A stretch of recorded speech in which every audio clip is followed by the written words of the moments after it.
On a une cinquantaine d'homicides sur le territoire. J'ai envie de dire que c'est encore nous qui sommes victimes de ce qui se passe.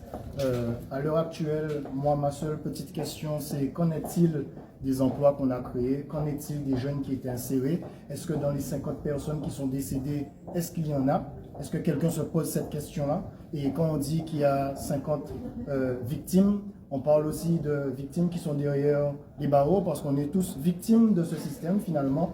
Et encore une fois, nous, on demande qu'à mettre notre compétence à disposition de la population, rien de plus, rien de moins, on veut travailler.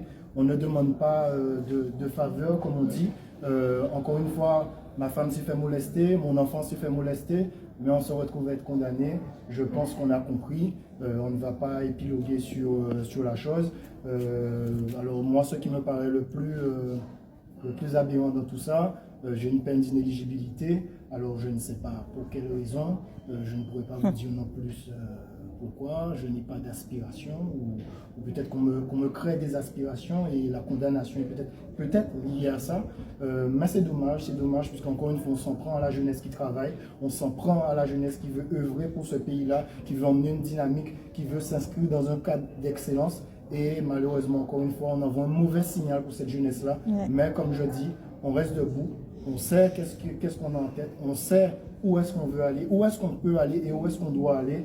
Et si j'ai un petit message à faire passer à toute cette jeunesse-là, ne laissez pas les gens vous faire penser que vous n'êtes rien, que vous n'avez pas les possibilités, que vous n'avez pas les capacités de faire, de rêver grand, de voir grand. Continuez à pousser. Et nous, on est là et on ne va pas abandonner. Comme mon avocate l'a dit, on va faire appel de cette décision, puisque je pense et j'espère, et selon en tout cas les notes qui sont dans le dossier, on a de grandes chances de gagner.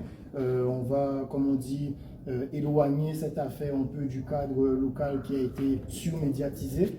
Et en espérant pouvoir avoir une décision qui reflète la réalité tout simplement et les actes qui ont été versés dans les pièces.